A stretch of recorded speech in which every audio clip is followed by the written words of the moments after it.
From theheart.org, Medscape Cardiology. This is the Bob Harrington Show. Dr. Robert Harrington is the Arthur L. Professor and Chair of Medicine at Stanford University. This podcast is intended for healthcare professionals only. Any views expressed are the presenter's own and do not necessarily reflect the views of WebMD or Medscape.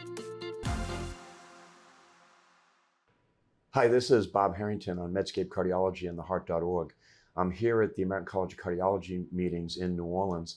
Having a great time, by the way. It's really fun to be back live in person, getting to see friends, colleagues, seeing live presentations, etc. If you've not been to a live meeting yet over the course of the last couple of years, please do start coming again, whether it's ACC, AHA, ESC, fantastic. All right, putting that aside, I've been learning a lot at this meeting, particularly around machine learning, artificial intelligence, and some of the advanced computational tools that people in the data science space are using.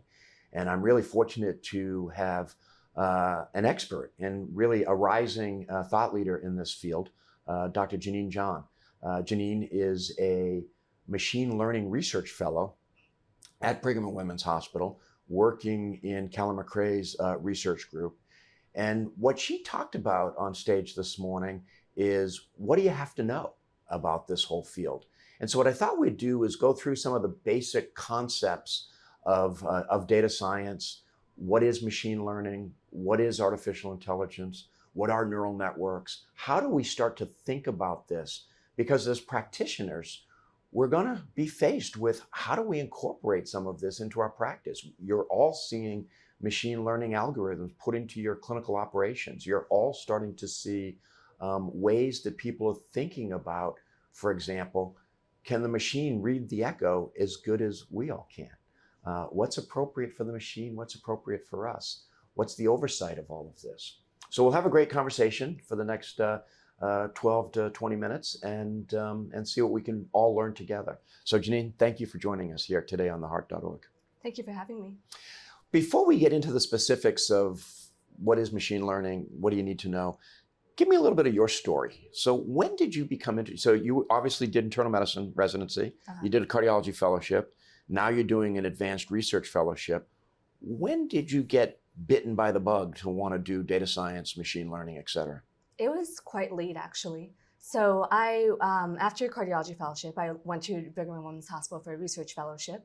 And I started off doing epidemiology research, and I took classes at the public health school. Sort of classic clinical researcher. Exactly. Yeah. So that was great because I gained a foundation in epidemiology and biostatistics, which I believe is essential for anyone doing clinical research. And basically, in 2019, I was preparing to write a K grant. And for my third aim, I felt, I want to make this complex model that uses a lot of variables. This thing called machine learning might be helpful. I basically just knew the term, didn't know much about it. Yep. But I just got this sense. So I talked to my program director, who led me to a group, Dr. Rahul Deo and Dr. Callum McRae's group, that's doing healthcare AI. Initially, I thought I would just collaborate with them for the third aim of my K grant. Have their expertise brought into your grant and sort of help to elevate the whole grant. And that's like also the typical thing to do. Yeah, right? Yep. Exactly. But as I learned a bit more about machine learning, I realized, wait a second, this is a skill set I should really get into and try to develop. So I moved full-time into that group and learned how to code and create machine learning models, specifically for cardiac imaging. 6 months later, the pandemic hits. So everything took a shift again. Yep.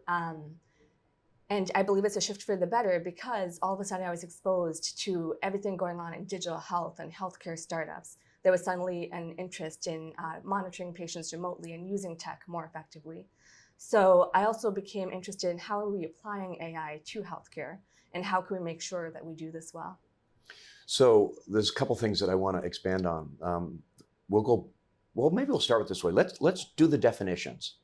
How would you define artificial intelligence and its role in medicine, and then talk about a subset of that, define machine learning for the audience? So artificial intelligence and machine learning, the two terms are used pretty much synonymously within healthcare, because when we talk about AI in healthcare, really we're talking about machine learning. And some people use the term AI differently. They feel that it's only if a system is autonomously thinking independently, that you can call it AI. Mm-hmm. But for the purposes of healthcare, we pretty much use them. So we can use them for what we're going to talk about today. We'll use them interchangeably. Yes, exactly. Okay. Define machine learning. So machine learning is when pretty much when a machine uses data and learns from that data. So it picks up patterns, and then it can basically produce output based on those patterns. Give me an example that the audience that'll resonate with a clinical audience. You're an imager, and a lot of the work so far has been in imaging. Yes, yeah. And imaging is really where machine learning shines. And for example, you can use machine learning on echocardiograms, and you can use it, for example, to pick up, does this patient have valvular disease or not? If you feed AI model enough images, enough echocardiograms, it'll start to pick up the patterns and be able to tell, does this person have valvular disease or not? Yeah, and the group that you're working with has been very prominent in being able to say, do they have HCM? Do they have valve disease? Do they have amyloid infiltrative disease? Exactly. And because there's enough data there that the machine starts to recognize, and what the machine's doing is recognizing patterns. Yeah. And so you said something that you were at the Harvard School of Public Health doing what I'll call classical clinical research training. Mm-hmm. I had the same training. I was a fellow, 30 plus years ago in the Duke Data Bank for cardiovascular diseases. And it was about epi, biostats. How do you then apply those to the questions of clinical research? You were doing this very similar things. And you said something this morning in your presentation that stuck with me. You said you really need to understand these things before you make the leap into trying to understand machine learning. Expand on that a little bit. Yeah, I think that's so important because right now what seems to happen is you have the people, the data scientists and clinicians, and they seem to be speaking different languages. So we really need more collaboration and more getting on each other's page. So when clinicians go into data science, I think the value is not in becoming pure data scientists and learning to create really great machine learning models. Mm-hmm. Rather, it's bringing that clinical thinking and that clinical research thinking specifically to data science. Mm-hmm. And that's where epidemiology and biostatistics come in, because you really need to understand those concepts so that you understand which questions you should be asking. Are you using the right data set to ask those questions? And are there biases that could be present? Yeah, every week, as you know, we all pick up our journals and there's a machine learning paper in one of the big journals all the time. And some of the pushback you'll hear, whether it's on social media or in letters to the editors, why did you have to use machine learning for this? Why couldn't you use, classical logistic regression? And one of the speakers in your session, I thought, did a nice job of that. He said, yeah, for a lot of times, standard conventional statistics are perfectly fine. But there are some times where the machine is just really better at doing things. And imaging is a great example. You want to talk to the audience a little bit about that? Yeah, so I see it more as a continuum. And I think it's helpful to see it that way, because right now we see it as traditional biostatistics and machine learning is something completely different, a completely different island. But really it's a spectrum of tools, and actually they're more simple machine learning methods that you can't really differentiate much from biostatistical methods. Right. So there's a gray zone in the middle. And for simpler data, such as tabular data, maybe give the audience an example of tabular data. So for example, if you have people who have gotten an MI, mm-hmm. and then you have characteristics of those individuals like age, gender, and other factors, and you want to use those factors to predict who gets an MI. In that instance, for example, traditional regression may be the best. But when you get to more complex data, that's where machine learning really shines. And that's where it gets exciting, because these are there are questions that we haven't been able to ask before with the methods that we have. And those are the questions that we want to start using machine learning to answer. Yeah, one of the comments this morning, we've all seen papers, again, over the last few years. The Mayo Group has published a series of these about information that you can derive from the EKG. You can derive, for example, potassium levels from the EKG, not the extremes that we've all been taught, but sort of subtle perturbations. And I think I knew this, but I was still surprised to hear it when one of your co-speakers said, there's like 30,000 data points in the typical EKG. Yeah. There's no way you can use conventional statistics to understand that. Exactly. And even humans, one thing I was a little surprised to see is that machine learning does quite well with estimating the age of the individual of an EKG. Yeah. And if you show a cardiologist an EKG, I mean, we could try get an approximate estimate, but we won't be as good as the machine. So modalities like EKG, like echo, that have so many more data points, that's where the machine can find patterns that even we can't figure out. Yeah, and I mean, the secret is to ingest a huge amount of data, which is one of the things that people will ask me, well, why is this so hot now? Well, it's hot now for a couple of reasons, one of which is that there's an enormous amount of data available. Almost everything, every piece of information can be put into zeros and ones. And then there's cloud computing, which allows the machine to ingest just this enormous amounts of information. You're not going to tell the age of a person from from like a handful of EKGs. It's thousands to millions of EKGs the machine's evaluated to get the age. Is that a fair? Exactly. Yeah. So this is where we talk about big data, because we need large amounts of data for the machine to learn how to interpret these patterns. And it's one of the reasons I'm excited about AI, because it's stimulating interest in multi-institution collaborations and sharing large data sets. Mm-hmm. So we're annotating and collecting and organizing these large multi-institution data sets that can be used for a variety of purposes. And we can use the full range of analytical approaches, machine learning or not, to learn more about patients and how to care for them. Yeah, one of the things that I've heard both Callum and Rahul talk about this is they can get echoes, for example, from multiple institutions. And as the machine gets better and better at reading and interpreting the echoes or looking for patterns of valvular heart disease, et cetera, they can even take a more limited imaging data set and apply what they've learned from the larger expanded data set to basically to improve the reading of that echo. One of the things it's going to do, I think, is open up the opportunity for more people to contribute their data beyond just the traditional academics. Exactly. And because so much data is needed for AI, there's a role for community centers and other institutions to contribute data so that we can make robust models that work not just in a few academic centers, but for the majority of the country. Now I want to get into, there's two more topics I want to cover. One of which is, we've been in some ways talking about like the hope of what we're going to use this for to make clinical medicine better. There's also what's been called the hype and the pitfalls and the perils. And then I want to get into what do you need to know, particularly if you're a resident, fellow, junior faculty member. Let's do the perils and the hype. I hear from clinicians, particularly clinicians of my generation, we'll call it, well, this is just a black box. Like, how do I know it's right? And people point to, for example, the epic sepsis model, which failed miserably.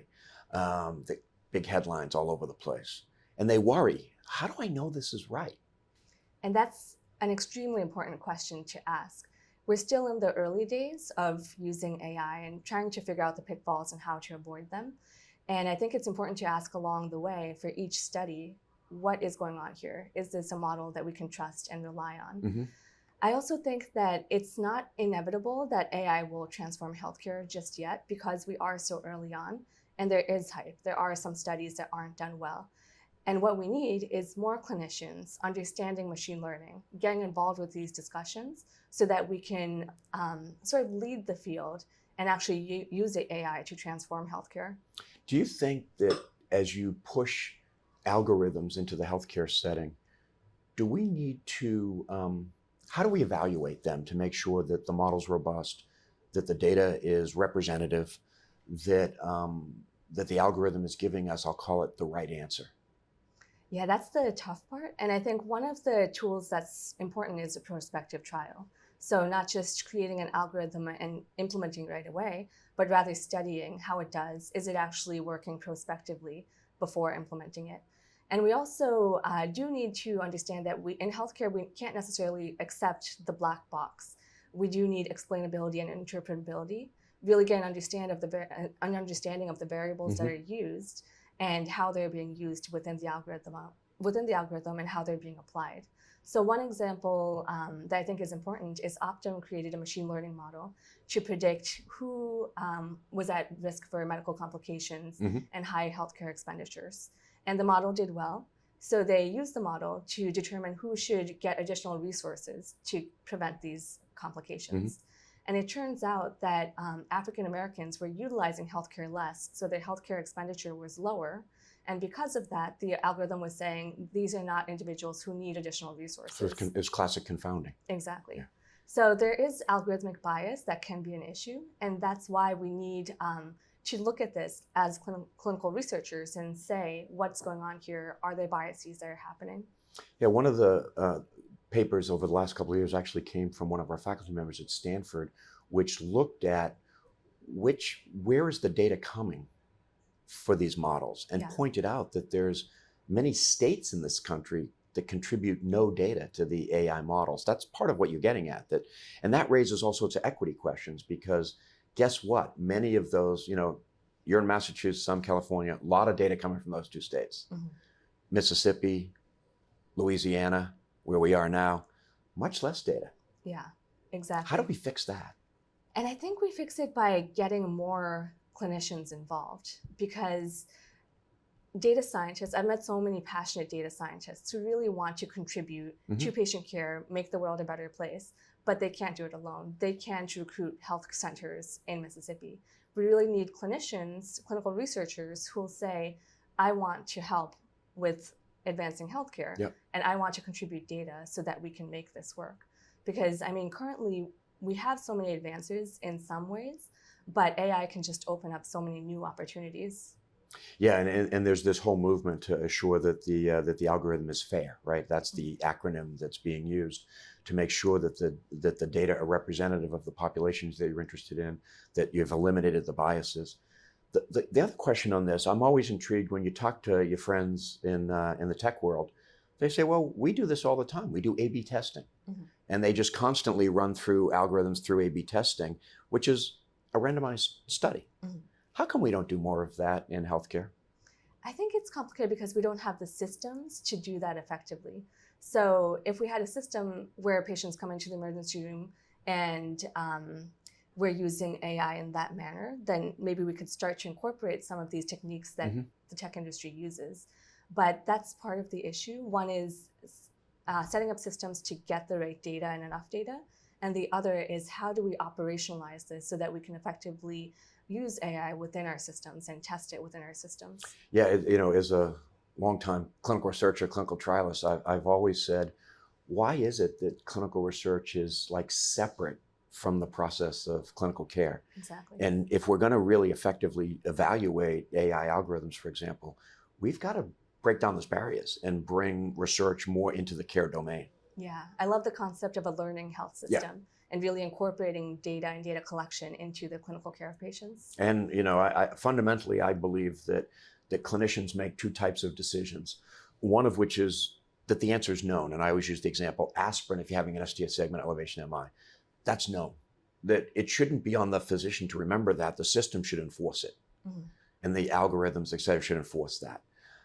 On the other hand, much of what we do, the answer is not known, or it's uncertain. Yeah. And why don't we allow just ongoing randomization to help us decide what is appropriate? We're not quite there yet, but I hope before the end of my career that we can push that closer together. All right, final topic for you.